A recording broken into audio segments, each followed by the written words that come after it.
آج جو ہے نا وہ الگ الگ جو ہے نا وہ یہ پروپیگنڈے پھیلائے جا رہے ہیں کہ یار دیکھو ہم نے جو ہے نا وہ پی ایچ ڈی کر لی، ہم نے بہت ساری جو ہے نا وہ دنیاوی تعلیم کو حاصل کر لیا، اب ہم یہ نہیں کہیں گے انظرنا یا رسول اللہ، یا رسول اللہ بھی نہیں کہنا، انظرنا بھی نہیں کہنا، یعنی یا رسول اللہ ہم پر نظر کرم فرمائے یہ ہم نہیں کہیں گے، کیوں جی ہم پڑھے لکھے ہیں۔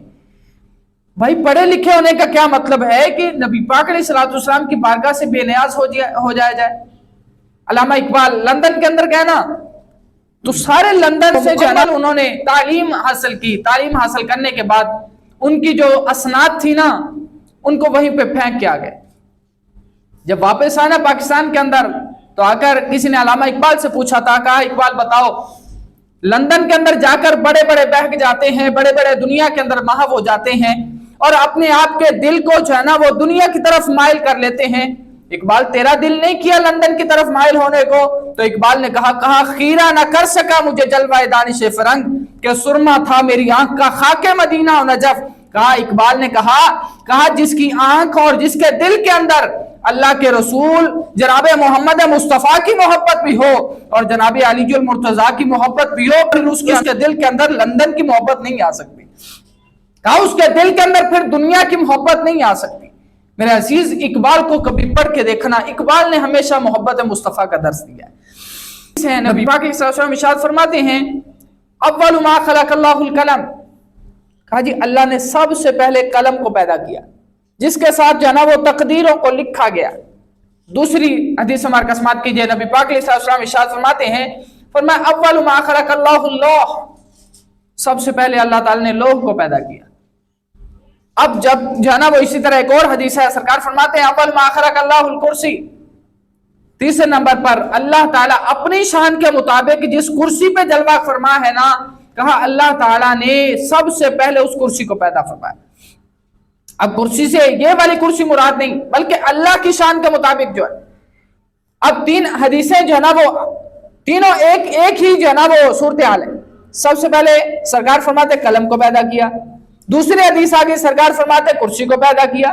تیسری حدیث سرکار فرماتے لوح کو پیدا کیا۔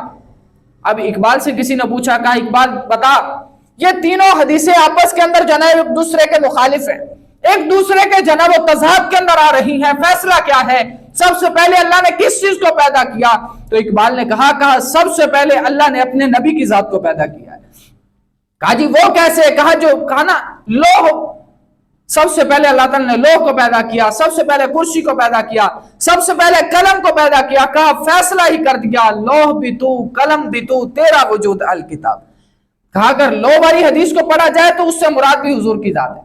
کہا اگر قلم والی حدیث کو پڑھا جائے تو اس سے مراد بھی میرے آقا کی ذات ہیں، اور کہا اگر کرسی والی حدیث کو پڑھا جائے اس سے مراد بھی مدینے والے مصطفیٰ کی ذات ہے۔ یار آج جو ہے نا وہ ہم اگر 4 کلاسیں پڑھ لیں، ہم جو ہے نا وہ تعلیم یافتہ ہو جائے، پی ایچ ڈی اسکالر بن جائیں، کوئی لیکچرار بن جائیں، ہم کیا کہتے ہیں؟ چھوڑو جی یہ جو ہے نا وہ مولویوں کی باتیں۔ بھائی اقبال سے بڑا جو ہے نا وہ محبت مصطفیٰ کا جو پیغام آگے سنانے والا حکیم الامت کے علاوہ کوئی نہیں ہے۔ علامہ اقبال، ان سے کسی نے پوچھا، کہا جی بتائیے آپ حکیم الامت کیسے بنے؟ آپ جو ہے نا وہ جس بات کو بھی دیکھتے ہیں آپ اس بات کا ماضی بھی جان جاتے ہیں، اس کا استقبال بھی جان جاتے ہیں، اس کا جو ہے نا وہ آنے والا زمانہ بھی جو پہچان لیتے ہیں کہ اس کا آگے آنے والا زمانہ کیسے ہوگا۔ تو آگے سے علامہ اقبال رحمۃ اللہ تعالی علیہ فرمانے لگے، فرمایا یاد رکھنا میں نے اپنے نبی کی ذات پر کہا میں نے 1 کروڑ مرتبہ درود پڑھا تھا، میں نے میرے نبی کی ذات پر اس 1 کروڑ مرتبہ درود کی برکت سے کہا میرے اللہ نے مجھے حکیم الامت بنا دیا ہے۔ یار اپنے نبی کی محبت کو یار سینے کے اندر سما، پھر جو ہے نا وہ کیا ہوگا، ہمیں در در کی ٹھوکریں نہیں کھانی پڑے گی۔ آج ہے نا وہ امریکہ سے قرضہ ہے، آج فلاں سے قرضہ ہے، آج فلاں سے قرضہ ہے، وہ سارے قرضوں سے جان چھوٹ جائے گی۔ اعلیٰ حضرت امام اہل سنت احمد رضا خان بریلوی رحمۃ اللہ تعالی علیہ آپ ارشاد فرماتے ہیں، فرمایا جو تیرے در سے یار پھرتے ہیں در بدر یوں ہی خار پھرتے،